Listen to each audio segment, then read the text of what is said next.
All right. Good evening. Well, thanks to all the people in charge for having me. I do appreciate it.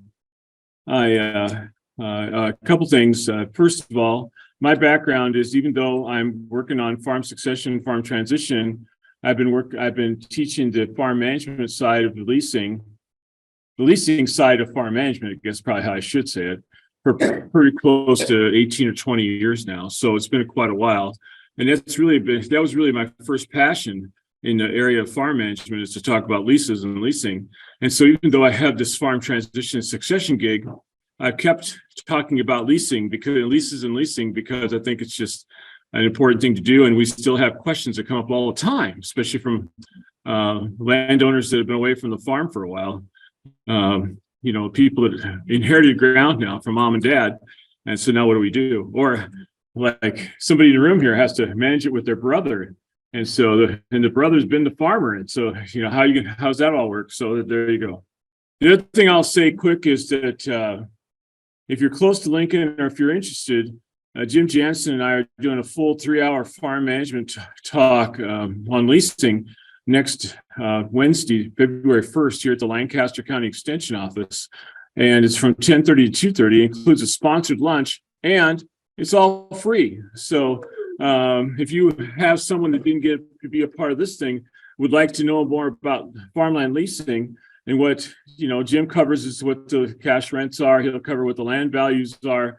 He'll cover some other economic stuff. And then I come in and talk about some of this leasing stuff and some of the communication stuff. And I even throw in a few minutes on farm succession as a part of that. Again, that's next Wednesday, 10:30 to 2, probably will be done by 2-ish. At the Lancaster County office here in Lincoln. And you call here, ask for not Karen, ask for Karen Wedding. And Karen will get you registered for that. And we're up pretty close to 30 already. So we'll have a nice crowd. It's going to happen. Also know that if you're too far away from Lincoln, or if that date doesn't work, we are recording that session on February 1st. And we'll have it available in a couple of weeks on the CAP website, cap.unl.edu. Watch for that. It'll come up and anybody can watch it then at that time. If somebody wants to get a hold of me, my contact information is on the screen. I work out of Philly Hall on East Campus. There's my email address. I'll try and reply to emails as quickly as possible. There's the phone number for my office, and I'll try and get back to that phone as quick as possible. But if I'm out of town, let's go ahead and leave a message. Please do, because the message will come to me on email wherever I'm at. So I'll reply to messages even when I'm in North Platte, because I get the message right away. It comes to my email address, which comes to my phone. So that's covers the email, that covers the phone. My website is aggiecon.unl.edu/succession. Then that's wrong. I got an error there. It should be cap.unl.edu/succession, or just cap.unl.edu. You can get to either the succession stuff or land management stuff from there. And there's obviously my first error, and there'll probably be one of many. So I apologize for that. Okay, ready to go on. So I'm going to talk about communication as it relates to leases. And I'll talk about lease provisions, management, and communications as it goes to Nebraska leases.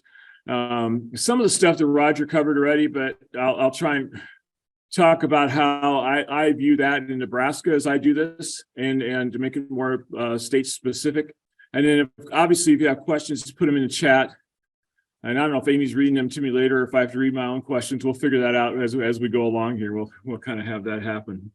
So there you go. All right. So when something goes wrong with an estate plan, which is my regular hat, it's my regular job, or when something goes wrong with the lease arrangements, I can guarantee you, and I don't have statistics on this, so I wish I had the research done, but I can guarantee you that at least 90% of the time, it's either because of bad communication or no communication. No other reason. It's just that simple, folks. It doesn't have to be that hard. If we would just talk to one another or get stuff written down between each other, we would have almost all the problems of this world solved. We don't do a good job with communications. And going back to Roger's last question with working with a family, maybe what we ought to be having a conversation about is when we get done with this, what we're doing. getting a lease set up or getting an estate plan set up or whatever. When we get that done from the family standpoint, are we still going to have a family or not? Let's get that commitment first. Don't make that assumption. I work with far too many families now. It doesn't happen a lot, but it still happens enough that it concerns me, where somebody in the family is more worried about the almighty dollar and whether they're going to get their fair share, whether it's fair or not, than worrying about whether they're going to have a family or not. Greed is a powerful negative emotion that screws up a lot of people. So make sure that you don't have greed in your eyes first. Make sure you have your family in your eyes first. That would be my main message on that. But and the other thing that happens is we tend to work on some of this family stuff, especially between father, son, or between two brothers or something like that. And we don't do a good job of making sure that everybody in the family that needs to be involved is involved. So we have to keep everybody involved so everybody has that information. When I get questions, it's from the off-farm sister. And I go back to estate planning just for a minute. The off-farm sister been living in town. They grew up on the farm, but living in town for 30 years. And she says, I don't understand what happened. When I was on the farm with mom and dad, my mom and dad owned all the equipment. Now I found out that my brother owns all the equipment.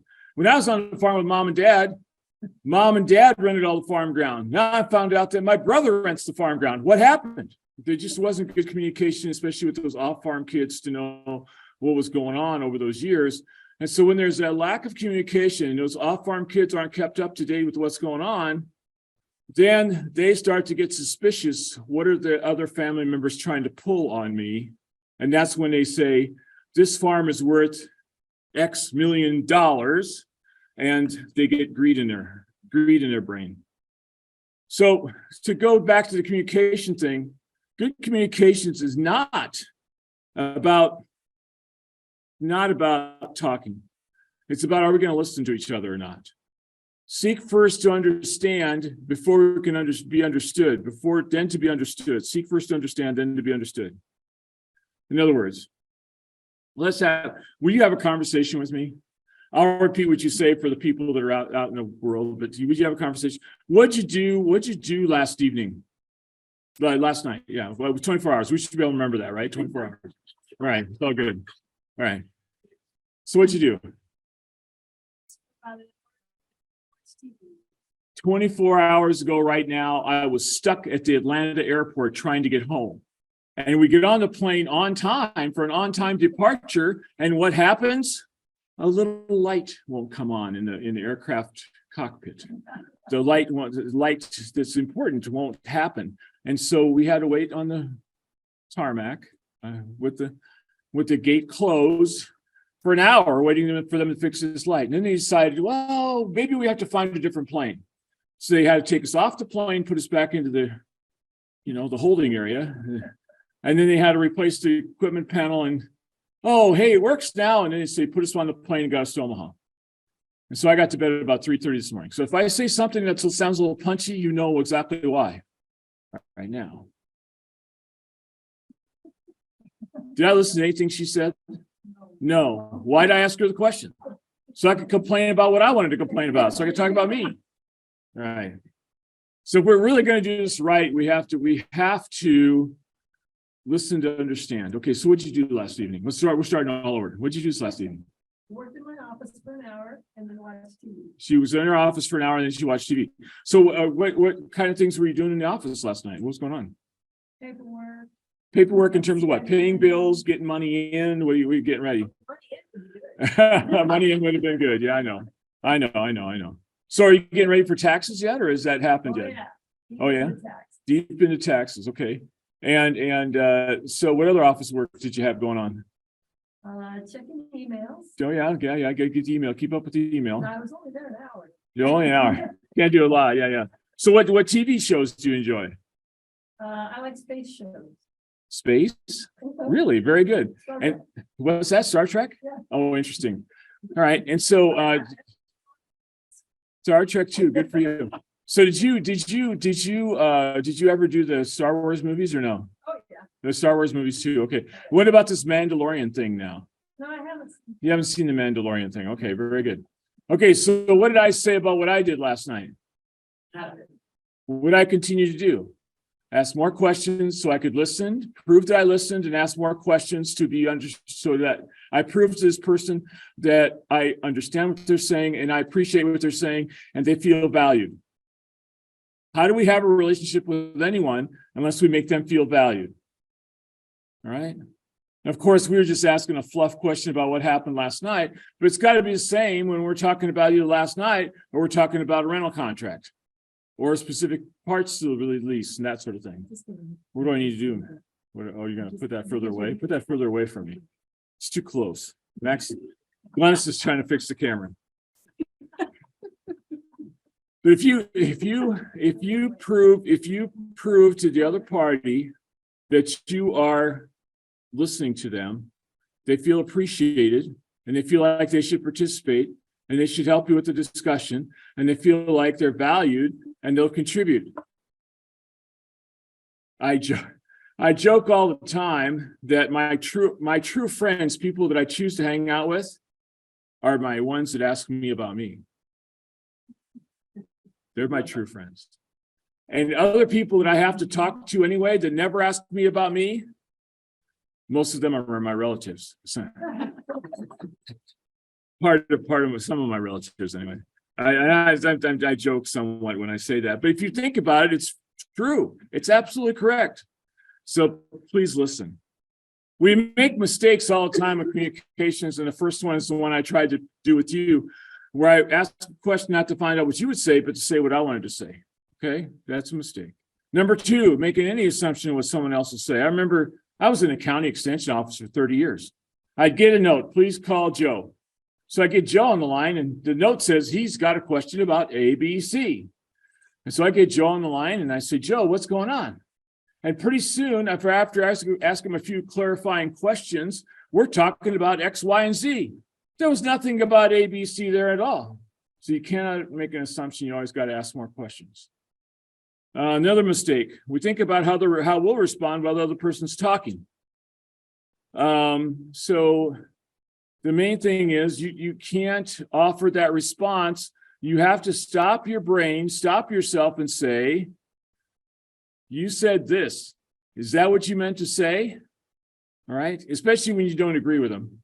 Don't take them on. Don't respond with, I think that's a dumb idea, or I think that's stupid. You don't do any of that. You say, what makes you think that way? What have you heard that gives you that idea or that conviction? And you have to ask more questions. That's our mistake right now. We're not doing a good job of listening to each other.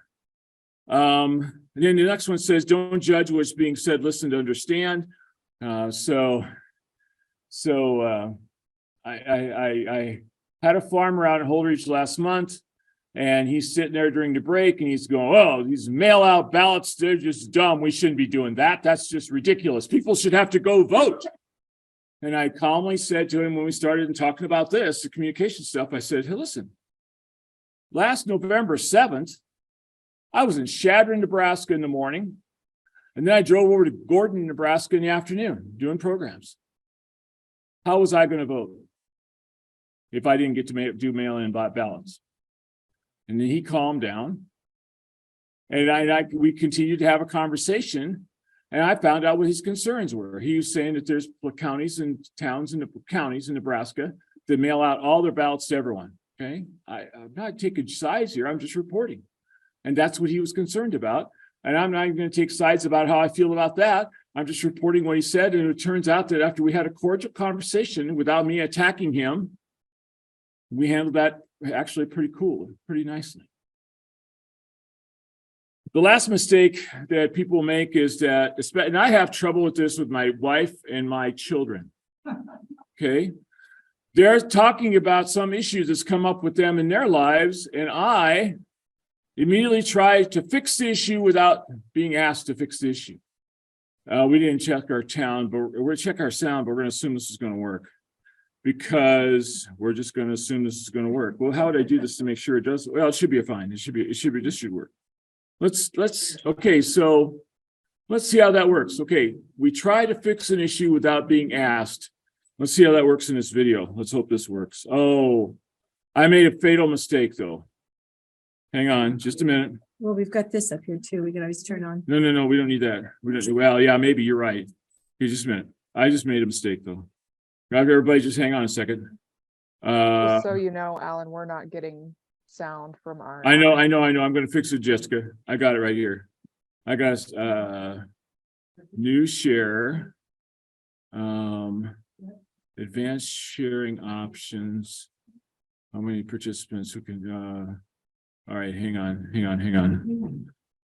How did that work? I gotta go. I think it's under video. Under video. Okay, here we go. Okay. Video settings, no. I just messed something up. No, I don't. That's not what I want. You just want that link. No, there's a setting on here. Ryan showed me where I was at, and I have to say that I'm willing to share. I'm going to share my video to their share new video. And I want to share sound. Yay for me. I got it. All right, here we go. Share sound. I got it. I don't need this. Nope. Okay. All right. Now we're going to go here. Okay. Let's try this. This should work. It's just, there's all this pressure, you know? And sometimes it feels like it's right up on me.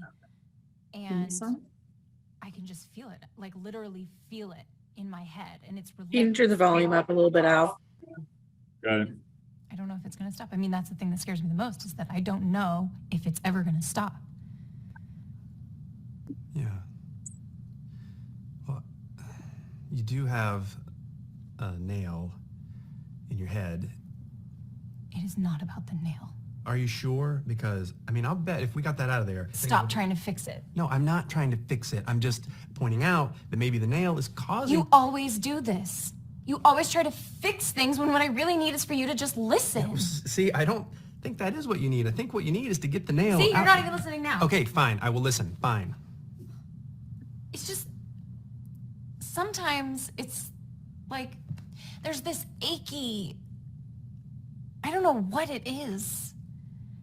And I'm not sleeping very well at all. And all my sweaters are snagged. I mean, all of them. Yeah, that sounds really hard. It is. Thank you. Ow! Come on, if you would just Don't. Try to see things my way. Do I have to keep on talking till I...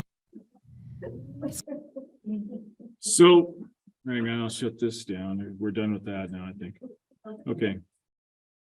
So the point of talking about that is just simply say this. When it comes to your wife and your children especially, sometimes they just want a bellyache. Sometimes they just want to complain. Sometimes they just want to get something off their chest. Sometimes they just need to vent about what happened to them during that day. And sometimes it's important just to be a good listener, to let them vent and do those things. And you don't have to offer a solution. And so you just have to let that go. It comes from them. Let it go by and hit the wall and fall. You don't have to take it internally. Don't take it personally. And don't offer a solution unless you're asked. I don't do a very good job I have not done a very good job over the years. And we have to keep trying to do better all the time. I remember a recent conversation where my son's telling me about his vehicle, his car, and I kept my mouth shut. And he said, okay, so what do you think? What do you think you should do? What do you think I should do? And I went, hey, here we go. I can talk now. And so the point is, think about that very carefully. So the communication is important. Are you still going to have a family? Don't make that assumption. Best way to be is clear, open with communications. Who participates within that discussion? Put all those options on the table. So somebody just called me this afternoon, and they were wanting to know, do we keep the farm and rent it out? Or do I sell the farm now? Or do I keep the farm knowing that I'm going to give it to my children when I'm gone? And maybe I would put that into a trust that my children would take over the trust. And so the first thing I said to her is, I said, lady, I said, do your children want to own farm ground? If they're non-farmers, these people lived in a different state, a couple states away from here. And do they want to own Nebraska farm ground? Is that something that's part of their MO? Do they want to do that? Do they have the aptitude to it? Do they want, so that family communication about just simple things like that's really important. And so I said, and by the way, if you're going to have that conversation with people, first thing you better find out is not tell them we're going to talk about this. There's a conversation about this. I want to know what you think, but it's about getting input only. I'm going to make the decision because I own the farm ground. You don't, but I do want to know what you think. Do you want to own farm ground or not? Just think about those kind of things. Put those options on the table. Find out what those options might be. Same way with rental agreements. Same way with rental agreements to all the other people. Okay. So if you have a family meeting, don't have it at the major holiday at grandma's house. So I hope you didn't have that at Christmas or New Year's Eve or whatever you celebrate at grandma's house. Because what tends to happen at grandma's house is that when you have a family meeting, son 1 sits here, son 2 sits here, daughter 1 sits here, daughter 2 sits here, and it's all formalized sitting, just like going to church. Okay, so small town churches. So please know that you should go somewhere else to have that meeting. Most extension offices would be happy to host people.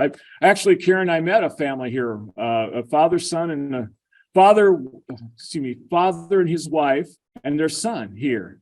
And you're next door in meeting room B here about a year ago or so. It was COVID and we had to kind of stay distances, but we got that done. The bottom line is you can have meetings with places with people and get them away from the family gathering, normal family gathering.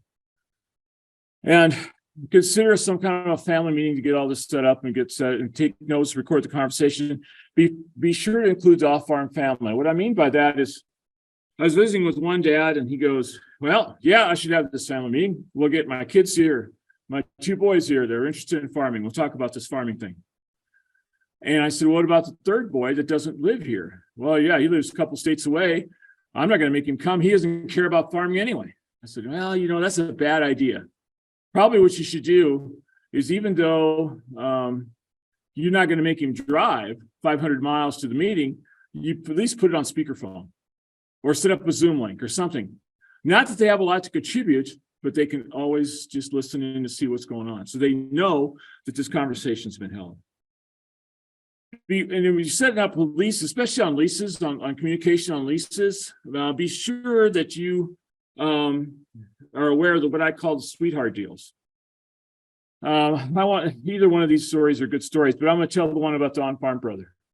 I'm working in Platte County, and there's a family of 4 up there in the Humphrey area. I shouldn't even say, somewhere in northern Platte County, and 4 kids, and grandpa had been gone for a while.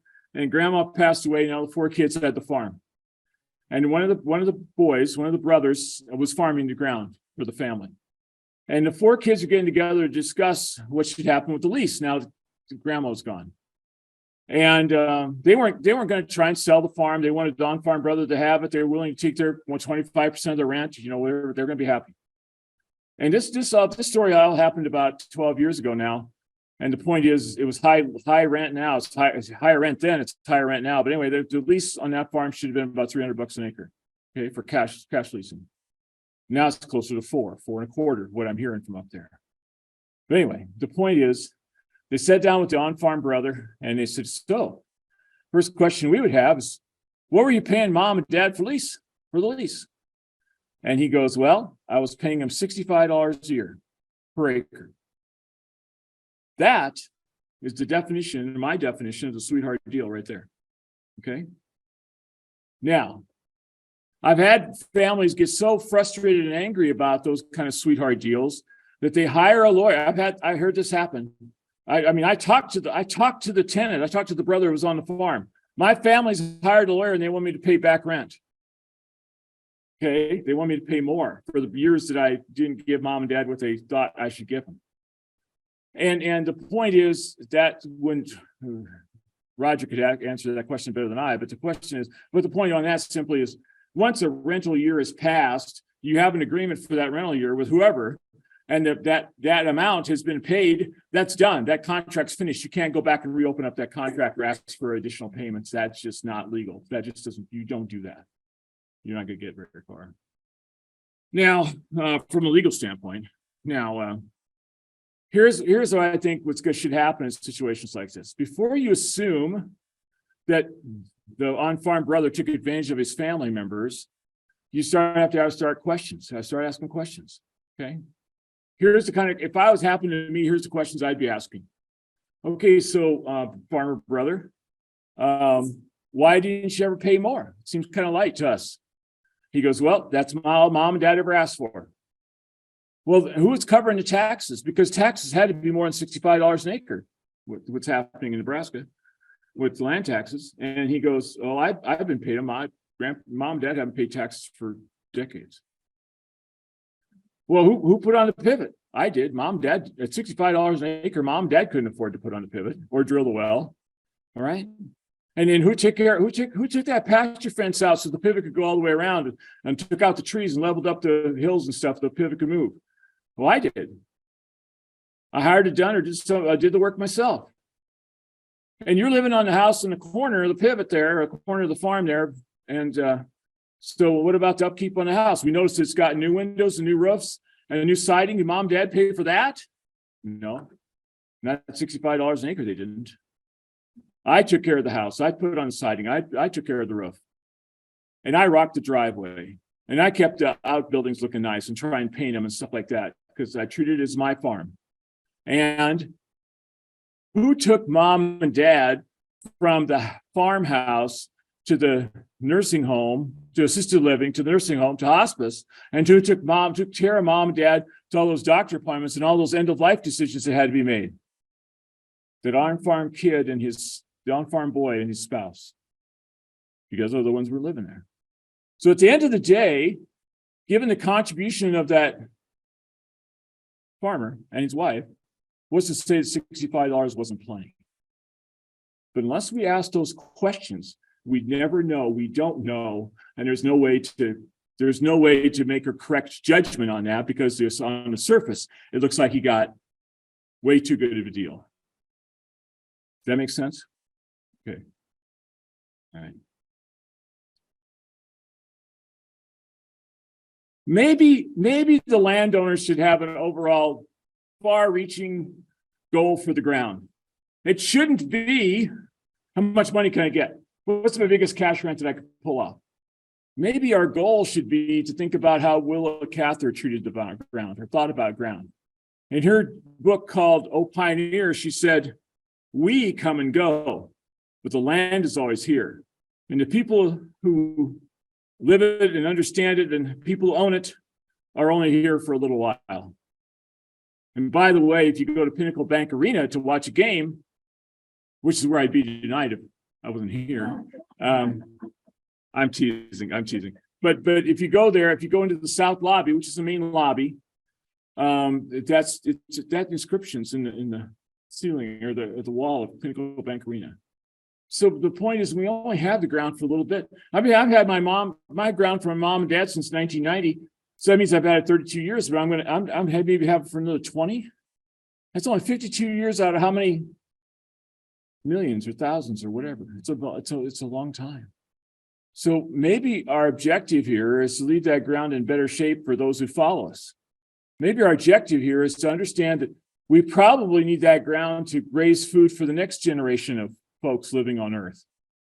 I don't think we're going to get to synthetic food that quick yet. So maybe the point is here, our job isn't to extort the most rent we can from someone or pay the most rent we can or whatever to have that conversation.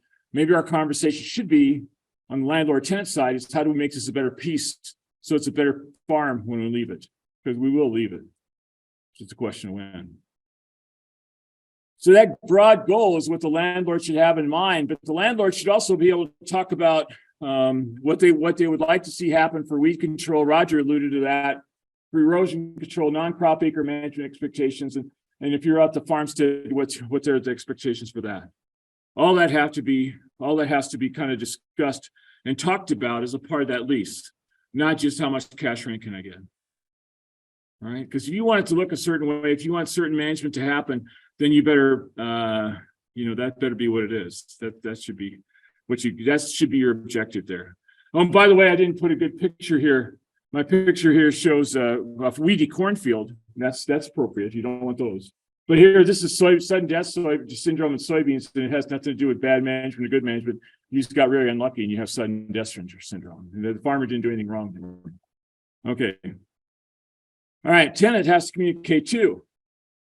So the to tenant, especially on cash leases, well, it's a requirement for crop share the tenant be communicating with the landlord because they're managing that farm together. But even for hang on, I'm going to see if I can get this squeezed down a little bit so it isn't quite as hard. There we go. Let's get this out here. Okay, there we go. See our screen better this way. All right, now. For crop share, it's given that the conversation is going to occur between landlord and tenant because they're managing that ground together. For cash leases, the way it's a cash lease is set up, you wouldn't have to, as a tenant, you don't have to tell the landlord anything, but it's a good idea to tell what's going on. The number one thing I hear from landlords is I don't know how to set up my cash lease for the next year because I don't even know what happened out there. I don't have that information. So I don't know if it was good ground or bad ground or good year or bad year. I don't have that information. If you give them that information all year long, then it becomes an easier conversation to have because you've given that information all year long, rather than to wait until the 2 weeks that you have to renegotiate the lease. So including all that sort of thing. I mean, I know, my brother has farmed my ground since he, took over, since he went from the upstairs bedroom to the downstairs bedroom, and mom and dad moved to town. He's been farming the whole thing. So the bottom line is, I know that, and I know that here about 10 or 12 years ago, there was a pretty bad hailstorm in Saline County. And I was up in Columbus at the time, working in the Platte County Extension Office. And I said, so do I need to come down? Well, how bad's the hail? Well, thank goodness he ran his cell phone well enough to go to my farm, take a picture of the corn, and text it to me. And that was worth everything because it told me, yeah, the corn is stripped up, but no, it's not bad enough. We have to worry about destroying the crop, replanting, or doing anything like that. It will make it. And it did make a crop a little bit. And it wasn't a great crop, but it made something. So that was good. But that picture was worth everything. I think we owe it to our tenants. Tenants owe that to their landlords to tell them that. The other thing I think that tenants have to do is make sure that in the later in the summer, around Labor Day, either right after Labor Day, I think the tenants should make sure the landlord's outstanding in the field. Double meaning there. In other words, the tenant has to make sure the landlord goes out there and sees what's going on, even if they just sit in a pickup cab, if they're not able to go out and experience what's going on. But they should go walk the field if they can, because I think it's a good chance to show that the weeds are under control, that irrigation has been done properly, that the crop looks good or the crop looks bad. All those kind of things. What was the hail damage? What does that do? How would that do to affect the crop? All those things are important things to share. And I think if the landlord gets to experience some of that, it's a very good thing for both. What I run into that just really bothers me is when, I had a phone call this afternoon that really bothered me because the tenant was calling saying, and the tenant was saying the landlord has all the power in the lease. The tenant called me up and he was just really frustrated that the landlord came to him and said, you will pay X number of dollars per acre for this lease, or I'm not going to lease it to you anymore. The frustrating thing about this phone call and this tenant's frustration was that they negotiated a lease last August before the September 1st deadline. The number had been negotiated, and now the landlord's sending him a text, no, I'm not accepting that, I want this.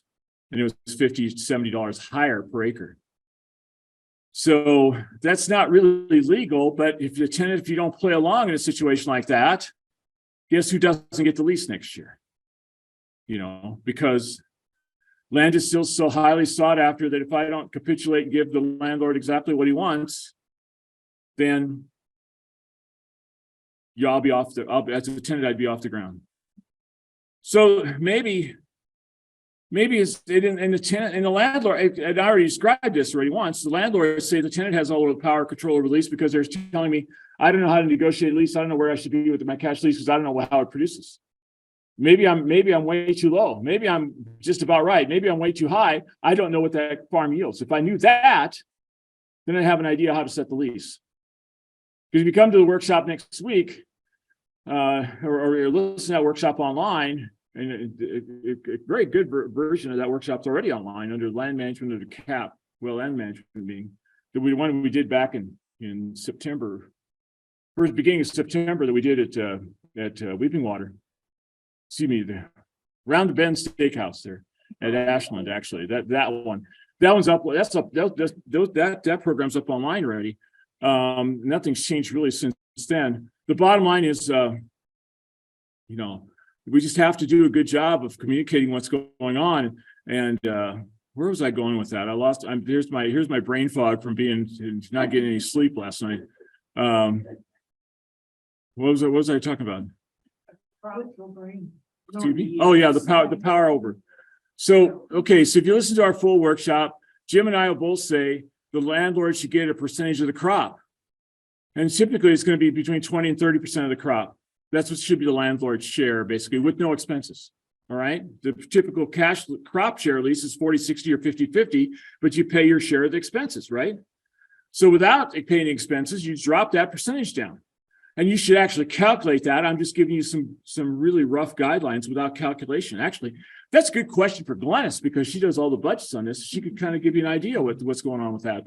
But somewhere around 20, 25% of the corn and 23, 28% of the soybeans, that gross income on a per acre basis should be what the landlord gets without paying any expenses, except of course for their taxes and other land expenses they would have.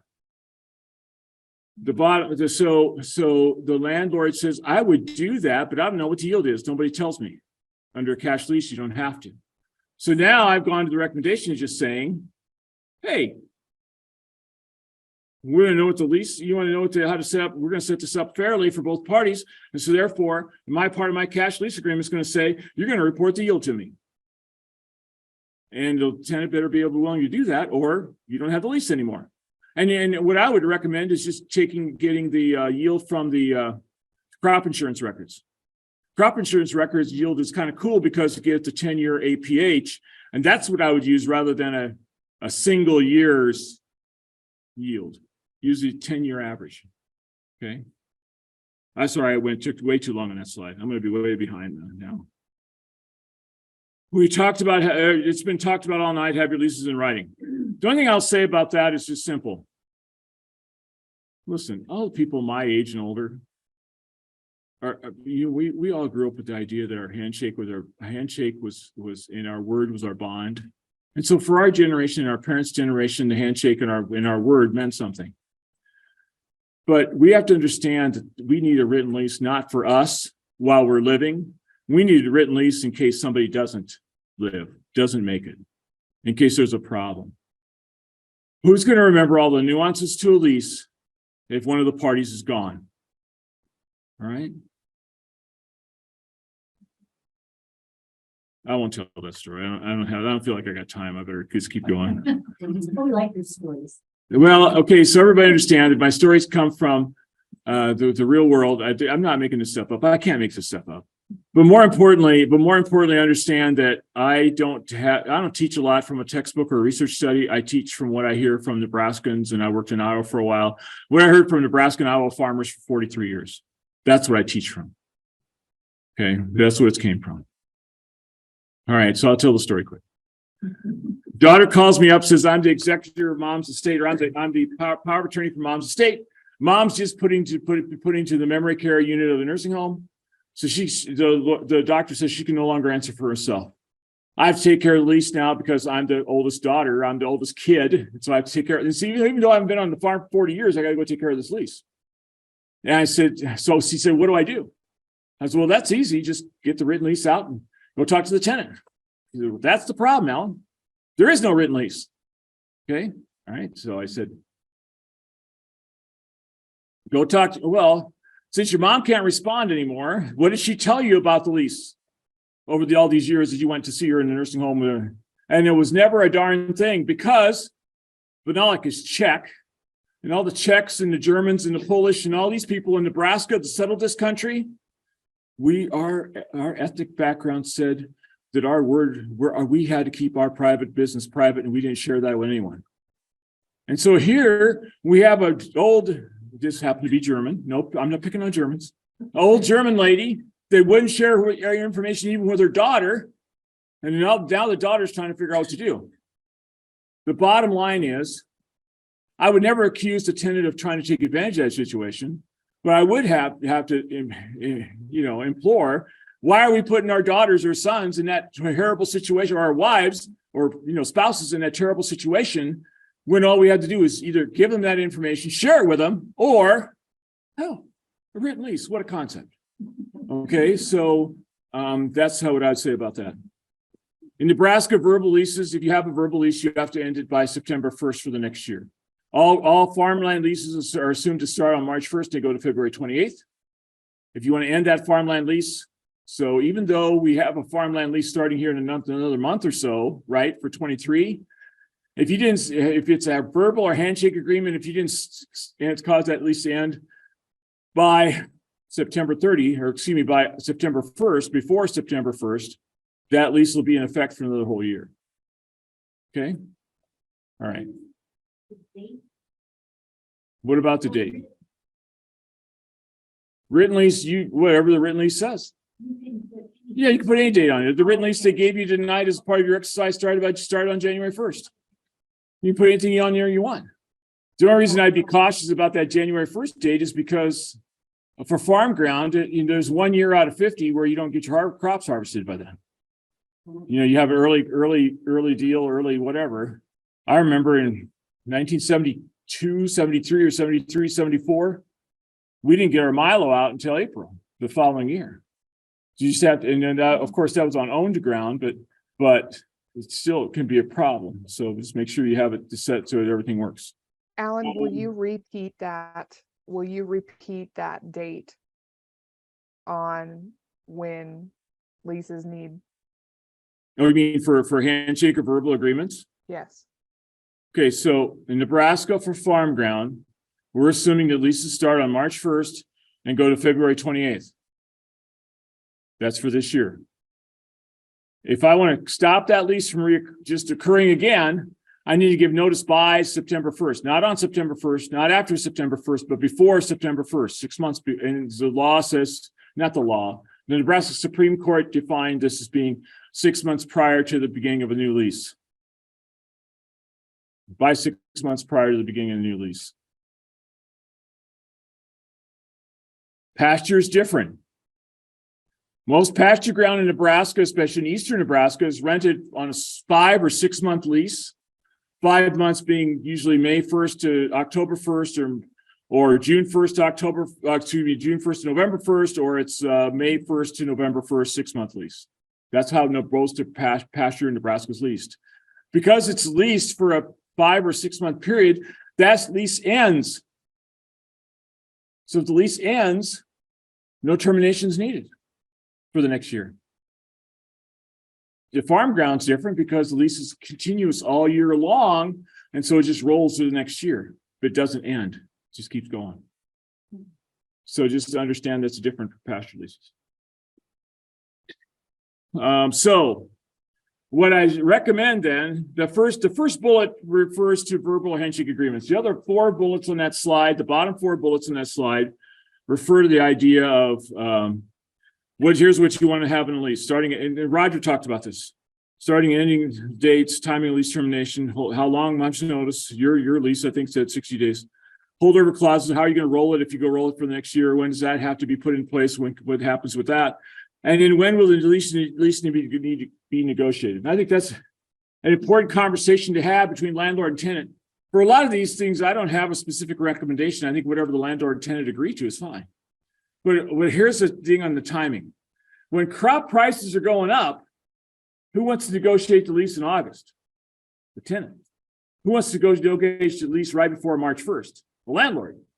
When crop prices are going down, here's my fancy graph, and we got August here, and the prices are going to be going down. I think they're going down. Who wants to negotiate right away? The landlords. Who wants to wait till here, right before March 1st? The tenants.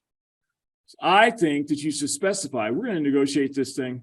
And I loved what one couple did. They'd always negotiate in mid-November. I said, why do you pick mid-November? They go, because we want that lease settled because we go to Arizona for the winter and we won't be back until after March 1st. So they wanted to have it done so they could do it in person, and it worked out great. Okay. So I think, so nobody plays that stupid game. Just specify when you're going to talk about that. That's all I'm saying. And I don't think it's a bad idea, even if you have a multi-year lease, to say, yeah, we'll have a multi-year lease, but we'll talk about the lease amount every year at middle of November. So you could still adjust that up or down. Oh, by the way, down is a possibility. It's hard for a landlord to understand that, but it can be a possibility. Here's that Ag Lease 101 website we talked about that Roger referred to, and you got the one to print out from it. This is what it looks like. And notice that under those forms on the right side, on the left side, is some great descriptions about what should be considered as you put those forms together. I'll just go on, or keep going. Here's some other points I'm going to talk about when we talk about lease. Jim and I are out. Jim Jensen and I do a lot of these talks and together, and that's who's coming next Wednesday here to Lancaster, and we're having supper at Kearney.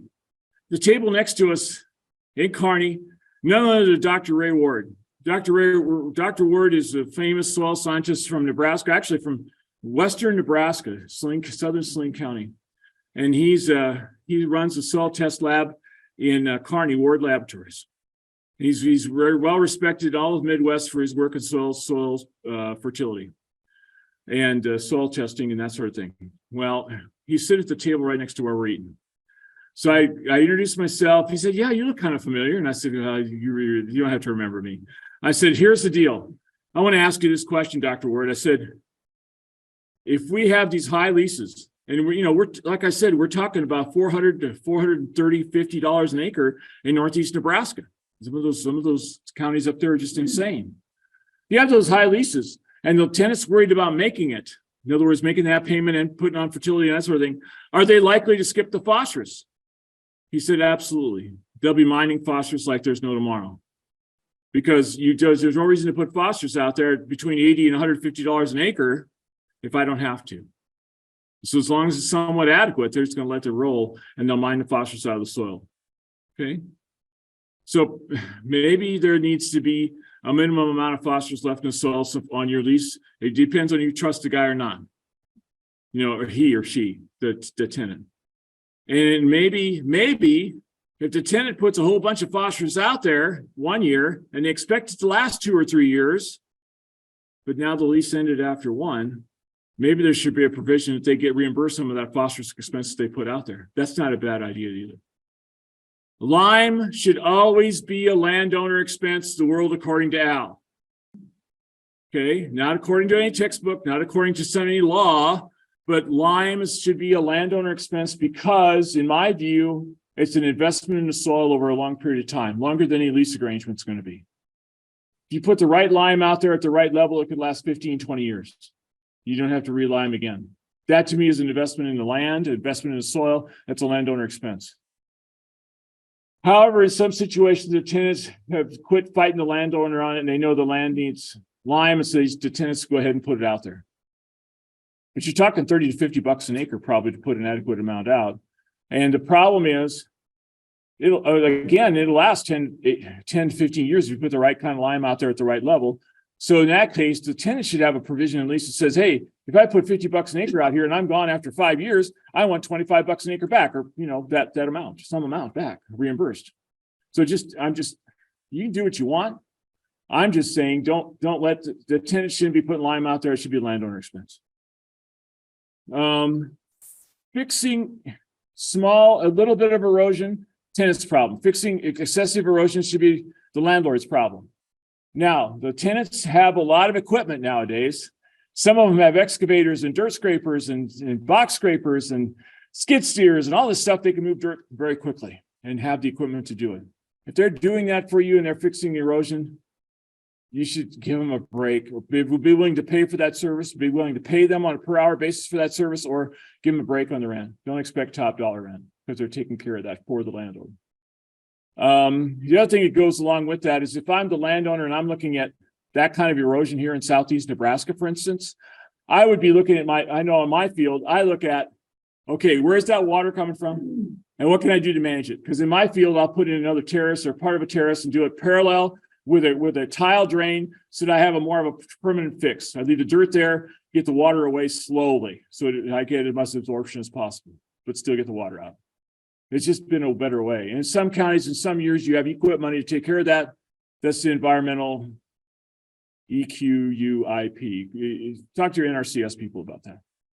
I forget what it's it's a money, a pot of money there to help people keep their farm in better shape. Tillage versus no-till considerations. Oh, non-crop acres. Who controls cedar trees and noxious weeds? Okay. When Jim does his talk, he'll say the other party, right? He'll say the other party controls cedar trees and noxious weeds. But I say this, there's a difference between who controls it and who's responsible. Who's responsible, especially on pasture acres? Who's responsible for controlling weeds on pasture acres? I got 6 minutes left. I'm in a lot of trouble. Okay, who's responsible? Keep telling me. Who's responsible for controlling weeds in pasture acres? The tenant. Who's responsible for controlling cedar trees and pasture acres? The landlord. Who does it? Whoever can do it. Okay, but if the tenant's taking care of all that, then the landlord needs to give him some kind of a break or pay him for it. Tillage versus no-till, organic versus not organic. Just make sure that you don't have somebody from Kansas City or Denver or Chicago or wherever asking you for no-till and organic at the same time. Because how do I control weeds in no-till? With chemical. How do I control weeds in organic? With a cultivator. Can I cultivate no-till acres? No. Can I spray organic acres? No. So make sure you don't ask for those things at the same time because it's the best. I'm not going to talk about that. GMO's out the gate. The horse is gone. Don't try and pull that back. There's far too many GMO products out there, and just don't worry about that too much. Irrigation equipment. If you have irrigation equipment, it's a general assumption that all ownership costs belong to the landlord for irrigation. Oh, Jessica just gave me 10 minutes. No, maybe I don't know when this text came. Oh, that came 2 minutes ago. I got to listen. All right. Now, the irrigation equipment belongs to landlords. All right. Should.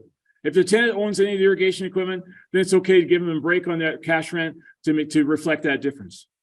And it's very common on irrigation equipment for the tenant to cover all the labor, pretty much the labor if they can, for fixing irrigation equipment like pivots. And they take a $500, $750, $1,000 deductible each year. The tenant buys the first $750 worth of parts, and after that, the landlord steps in to help. That's very common. And then we got more and more situations where the tenants are bringing the pivots in, especially used pivots, to put them up, get something going, and that's okay. Just make sure you give them a break on the rent for doing that. Who's taking care of fencing? Remember that if you have a fence, you have to provide a pasture to a tenant that's a fence is in reasonable condition. You can't just be no fence there. Hey, go take care of it. You got to be a fence there. It's got to be a reasonable condition. And then if the tenant should provide the labor to keep it up, and the landlord provides, typically I hear landlord provides the fencing supplies, posts, wire. Are you with me on that? That makes sense. And I understand if you have to rebuild a fence, or if there's no fence there and you need a fence, that the Nebraska fencing law is still in place. You go to the middle of the property where you have a boundary. This wouldn't be an internal fence, this would be a boundary fence. You go to the middle of the property where you have a fence that you need in, and you got the right half, and your neighbor has their right half.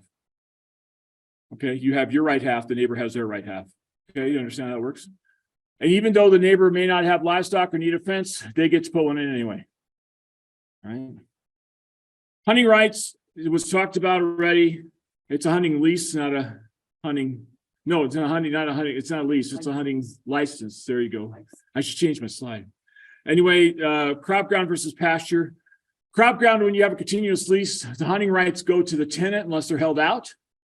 On pasture, because those pasture leases end, remember, by November 1st, when it's hunting season, who has the pasture? Is there a lease in effect? No. Who has the hunting rights? The landlord. Okay.